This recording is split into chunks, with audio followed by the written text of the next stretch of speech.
Hors sujet. C'est ça au fait. Déjà, le verset que tu as cité là, c'est Sourate 33, verset 56. Allah et ses anges prient sur le prophète selon la traduction. Voilà. Et ici là, ce n'est pas que Allah il est en train d'adorer le prophète. Il n'est pas en train d'adorer le prophète. Parce que les gens, ils ont un problème linguistique. Parce que prier sur le prophète, avec prier le prophète, ça va être deux choses. Est-ce que tu vois? Voilà, donc quand on dit prier sur le prophète, ici Allah est en train de déverser ses grâces sur le prophète Mohammed alayhi salatu wassalam. Et c'est ce qui a été expliqué. Même si je prends, il y a un courant ici là, si je prends la traduction, et puis je te lis, tu as dit que je ne suis pas en train de parler du même verset. Si je prends un billet de tonne, tu as dit que je ne suis pas en train de parler du même verset. Et ils ont demandé au prophète alayhi salatu wassalam, Allah il dit on doit prier sur toi, comment on doit prier? Ils ont posé la question. Et le prophète a dit, Allahumma salli ala Muhammad wa ala ali Muhammad kama sallaita ala Ibrahim wa ala ali Ibrahim fil alamin innaka hamidun majid. Et tout musulman, lorsqu'on prie, on fait ça, mais est-ce qu'on est en train d'adorer le prophète? Non. Donc quand vous ne connaissez pas quelque chose, et puis vous venez demander, on vous explique. Je n'ai pas dit que vous êtes en train d'adorer le prophète. Tu peux me laisser parler? Oui, il faut finir. Quand tu parlais, il faut écouter, non? Voilà, le minimum c'est ça. Voilà, c'est pas parce que ce que tu dis c'est bon quoi. Ou bien c'est trop fort, voilà. Non. Laisse-moi finir. Ça pour ne pas perdre mon idée en fait. Laisse-moi finir. Quand tu parlais aussi, il y avait des idées aussi. Mais je te laissais finir. Voilà, merci. Donc je reprends. Ici là, ce n'est pas que Allah est en train d'adorer le prophète. Moins encore les anges. Pourquoi? Parce que tous ceux-là, ils ont reçu l'ordre d'adorer Allah lui seul. Nous en islam, on n'adore pas des créatures. Ça n'existe pas. Et même lorsque Allah il a créé Adam, il a demandé aux anges de se prosterner devant lui. Mais est-ce que les anges sont prosternés pour adorer Adam? Non. C'est un signe de respect. Allah il a demandé. Voilà une considération. Donc le prophète lui-même il a posé la question, comment nous devons prier sur toi? Et il a expliqué. Il n'a pas dit non, faites roukou pour moi, faites prosternez-vous pour moi, ou bien faites ablution, vous allez venir faire 2 rakats pour moi. C'est pas ce qu'il a dit. Donc on ne l'adore pas. Allah, ce qu'il a fait, c'est une grâce qu'il est en train de déverser sur le prophète Mohammed alayhi salatu wassalam. Ainsi que les anges.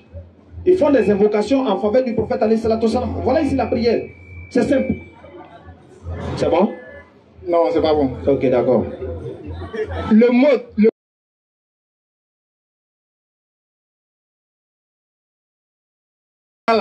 Allah, il n'a pas besoin de prier pour donner grâce. Il donne. Maintenant, Allah même qui se met à prier, quel Dieu Allah priait en ce moment-là?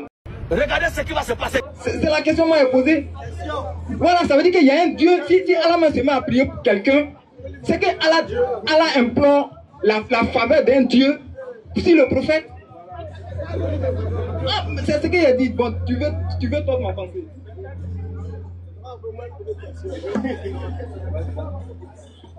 Ok, merci beaucoup.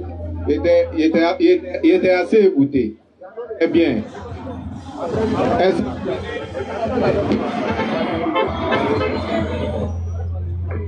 Jésus dit on ne peut pas comprendre les choses célestes sans commencer par les choses terrestres. Mon frère, par exemple, moi ma maman prie 6 mois. Qu'est-ce qu'elle fait? Elle prie 6 mois en tant que tapis, ou même prie 6 mois en tant qu'un Dieu, ou même prie un Dieu pour l'évocation. Quand ma maman prie 6 mois, c'est pour quel but? Quand ta maman prie sur toi, elle prie un Dieu pour quel but? Attends, pour que le Dieu qu'elle prie là, ce Dieu là te vienne en aide. Pour me bénir. C'est pas elle qui va te bénir, hein. Elle demande que Dieu qu'elle prie là te bénisse. Mais c'est une bénédiction. Bon, ça dépend de Dieu, hein. S'il veut, il donne, il laisse. Par ma maman, c'est une bénédiction. Oui. Par ma maman, c'est une bénédiction. Ta maman ne fait que demander. Par ma maman, le reste, écoute. Le reste, ça dépend de Dieu. Écoute le français.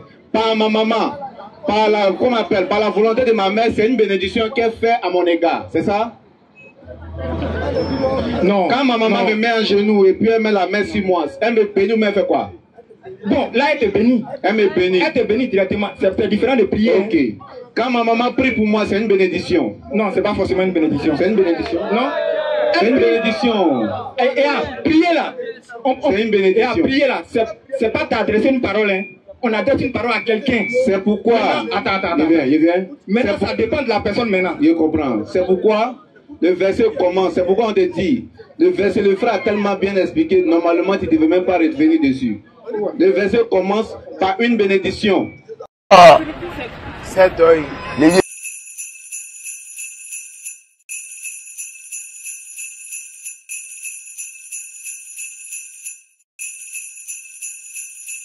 C'est une bénédiction que Dieu fait à l'égard du prophète.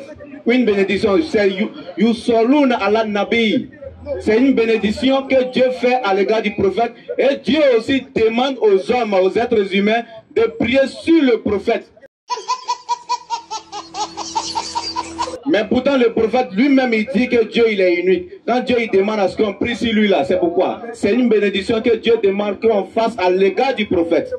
C'est simple. Non, tu es là. Mais maintenant, écoute, quand Dieu il dit, écoutez, quand Dieu il dit, il fait une bénédiction à l'égard du prophète, ainsi que ses anges. Lui, avec ses anges, il fait une bénédiction sur le prophète. Mon frère, c'est une bénédiction que Dieu il fait et puis il demande aux êtres humains qui sont autour du prophète, priez sur lui, adressez-lui votre salutation. Maintenant, les hommes maintenant qui étaient autour du prophète viennent demander comment est-ce qu'on doit prier sur toi. Le prophète maintenant il donne une évocation qu'on fait après chaque prière. Ça c'est une bénédiction qu'on fait à l'égard du prophète. Pour Dieu, c'est une bénédiction qu'il fait à l'égard du prophète. Non, je pense que c'est ça. Non, tu ne m'as pas convaincu d'abord. Hein. Attends. Pourquoi? Attends, on va te convaincre. Hein? Attends, on va te convaincre. On va te rendre compte pour te vaincre, mais on va te convaincre. Viens ici, monsieur, verset. Faut lire Néhémie chapitre 9, Néhémie 8, verset 6. Écoute très bien. Ça va te convaincre. Néhémie chapitre 8. On t'explique, tu vas comprendre. Moi c'est comme ça ici. Quand il t'explique, tu vas comprendre là. Il te met. Faut le micro, il ne faut pas l'arracher, il faut laisser. Néhémie chapitre 8. Il faut écouter fort. Le verset 6. Estrade bénit l'Éternel. Le grand Dieu. Oui. Et tout le peuple répondit en levant les mains. Amen, amen. Et il s'inclinait et se prosternait devant l'Éternel, le visage contre terre. Ok, je veux savoir. Esdras là, c'est qui? Esdras. Bon, c'est un être humain. Oui. C'est bon, c'est un être humain. Il ne faut pas trop les fatiguer.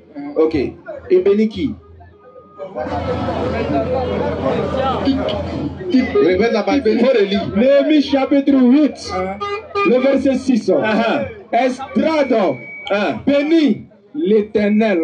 Et béni qui? L'Éternel. L'Éternel c'est qui? C'est Dieu. Et béni Dieu au nom de qui? Question. Il bénit Dieu au nom. Non. Attends. Atagui. Bénédiction et prière, c'est deux choses différentes. Je suis d'accord. Maintenant, on bénit. Attends. On bénit quelqu'un au nom de qui? Moi, je peux bénir lui là. Au nom de qui? Hein? Au nom de qui? En fonction de ce que je suis. Au nom de qui? Un père bénit son enfant.